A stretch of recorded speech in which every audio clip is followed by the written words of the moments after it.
نيادني السلام عليكم ورحمة الله وبركاته. من نيادنا هما نيادني باي سن راتوري مي فيديو لما غرا قد إيسا ولك يا خنا سنجلا فقاد لمي هجم نيادني ما نن يافتنا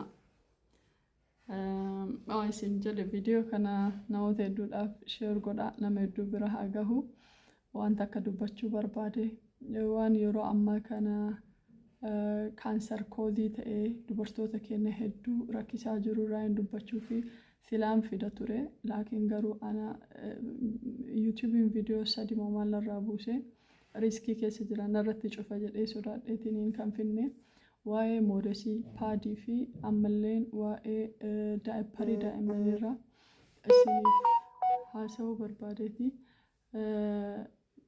بادي يمكن مو دايبري دائما سني في ونكون وان باي جرينا دائما كأننا رجل لتنا كيف ريسكي قدام قبوس أكثر فايدة قدام قبوسي يرى هدو أمني كأنه يمكن حواسني كأنه هني شورت ترمي داف يمكن وايرو قبابا دبرو دندوف يمكن وان بكبو دندو تكاب وان بكبو بكمبوني دباجر نتيرو أما كان يشو nowadays كانسري قداميسا كاتشيدا yeroo amma sadarkaa olaanaadhaan even daa'imman irratti mul'achuu jiru waan kun wanti kun immoo kan ta'u wantoota maayikiroopilaastikii fi paadiilee nu fayyadamnu kana wal qabatee rakkinoota gurguddoo uumamaa jirre tiktaakaa fi bakka garaagaraa irratti argaa jirtan jedheetiin yaada waan isin hin jedhu obboleeyyan kiyya anillee dubartiidha saalfachuu dhabeetii miti waan kana ka dubbadhuuf laakiin garuu yoo nun dubbatiin yoo gizee maraa saaluma taate yoo gizee maraa waan kanarra ka baqannu taate akkam goona martinuu waan kanan attaak ta'aa jira waan ta'eef jechuudha.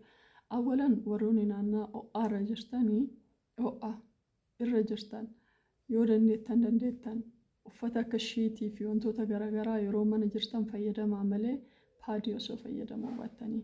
Paadii inkaan Itoophiyaa asitti amarratamuu miti biyyoota gurguddoo alaarratti amarratamurraahu alaardikiin gurguddaan ka'uu jira ho'isiisaa bakka tartee ammallee an haasa'uun natti ulfaate isinii galee soo kanaafi paadii kana wayita fayyadamtan warri halkan fa'aa ittiin bultantu jira warri yeroo dheeraa ofirra tursiisantu jira paadii tokko giddu galeessan sa'a 2 ol ofirra tursiisuun fayyaa kennaaf riiskii guddaa qaba maaliifi dhukkuba bakka naannaa kanaan ka'etu dhukkuba baay'ee laafallee miti himachuullee nama dhiba namatti illee ulfaata namoonni bakka gadi bahanii waan kana irraa dubbatu jiran daa'imman irralleen akka daa'imni manatti hin fincoofneef akka xahaaraan mana keenyaa eegamuuf ni fayyadamna daayiparii laakiin garuu daayiparii wayita fayyadamtan daayiparii orgaanika ta'e ilaalaatii fayyadama yogguu fayyadamtan immoo ijoollee daayiparii yoo irra qabulchitan taate halkan walakkaa ka'aatii cheek godhaatii daayiparii kana irraa jijjiiraa yookiin immoo halkan firaasha addatti baasaa fi daa'imman firaasha san dhiqamu akka dhiqamutti yookiin akka dur hawwanni keenya fayyadamtu sanitti fayyadamuuf yaada wayita kana isiniin jedhu keessaahu wanti kun daa'imman dhiiraatiif dhiibbaa guddaa qaba wanni amma fayyadamtan daayipariin kun jechuudha ijoollee durbaarra ijoollee dhiiraa hedduu attaak godha hedduu miidhaa qaama isaanii akka malee godha isiniin jedheera annama waan akkas jedhee afaan irraa baafachuun natti ulfaata laakiin garuu riiskii gurguddatu ijoollee irra gahuu jira daa'imman teenya akka malee ta'uu jirti kanaaf dubbachuu qabna.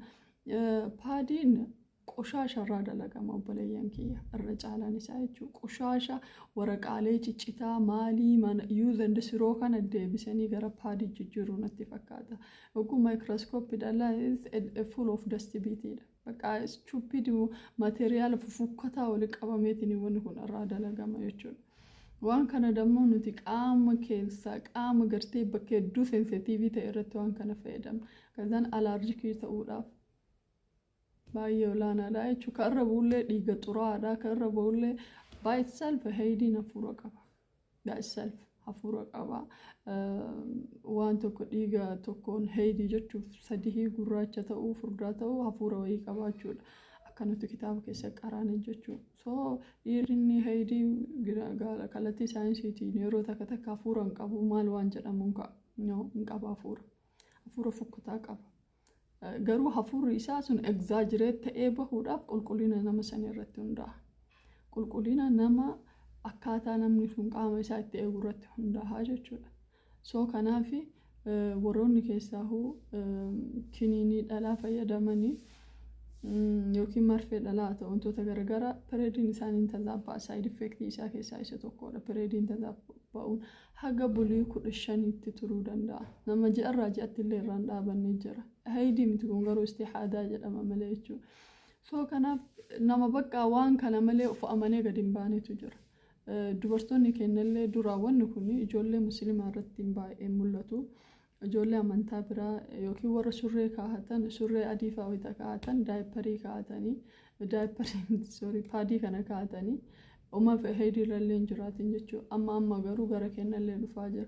Waan kana ofiin barsiisinaa akkasitti maaliif qaamni kenna waa wayii amala addaabtu gochuu qaba waan ta'eef ammas hogguu fayyadamtan hedduu akka sirriitti qaama keessanii wal argitu osoo gochuu baattanii gaappiin akka qilleensi jidduu kana lamaan seenu gochuu dandeettanii waan kana saalfachuu wallaalee yookiin immoo sheemina qabuu dhabeetii miti. Laakiin garuu inna Allah laa yastaxii min al-haq ammallee dhukkuba bakka wantoota akkanarraa dhufutu dhukkuba xiqqaa miti.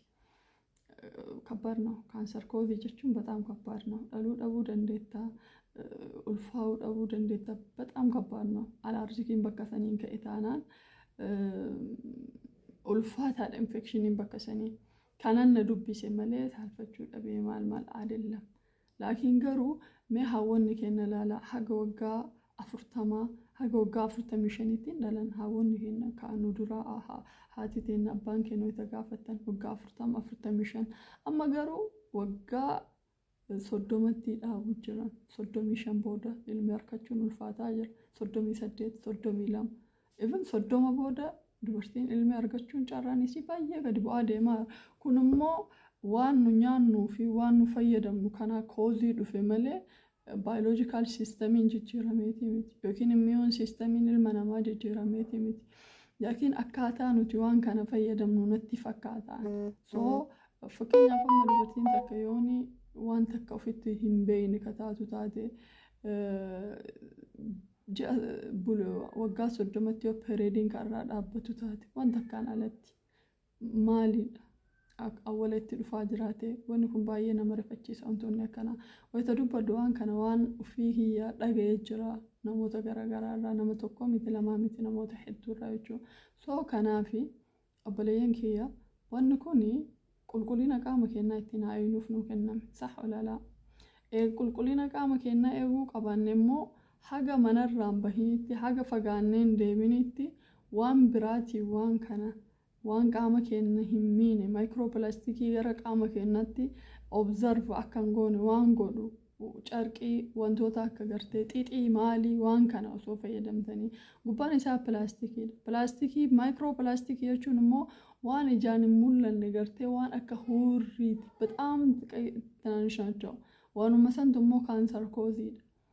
Irra caalaa akka addunyaatti kaanserii ni babal'ataa jiruuf maashagiyaa yookiin wantoota nyaataan ashagamu kanarraa dhufaa saayinsiin mirkaneessee jira. FDA dheexanii seentanii ilaaluu dandeetta. Waan akkanaa namni afaan Oromootiin dhufee maaliifis akka hin dubbanne hin beeku.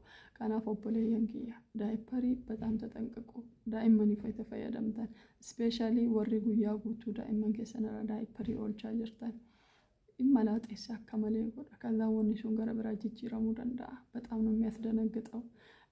ammallee akkasuma warri paadii sa'a dheeraa ofirra tursiistan yookiin immoo paadii malee manarraa hin baane yookiin immoo paadiilee garaagaraa halkan fa'aa ittiin bultan tatanqaqu hedduu eeggadha. Maaliif wanni kun fayyaadha. Paadii birrii 100tiin mana yaalaa birrii 100 akka deemtu ta'uu dandeetta. Wanni kun baay'ee nama rifachiisa. Mee yaadatiin yoo bakka kana wanni wayii si dhukkubee jedhe akkam jettee namatti himatta yoo nimatiin waa akkam taate qaamni namaa immoo akka malee ta'a. Inshaallah yoo gaafii waa'ee yeroo heediitiin wal qabatu qabaattanii naa barreessaa sarchi godhee akka diinittis akka duniyaattis waan beeku isiniif hin hima. Laakiin wanni ani isin gorsu gosoota daayiparii fi paadii fayyadamtanii sirrii addaan beekaa. Warri daa'imman qabdan daayiparii warri immoo daa'imman hin qabne paadii dubartootaaf viidiyoon kun saalfachuu dhabeetii miti rabbiin irraa quba qabaa balinaa gaddas ileenyaan garuu wanni kun dirqama waan ta'eef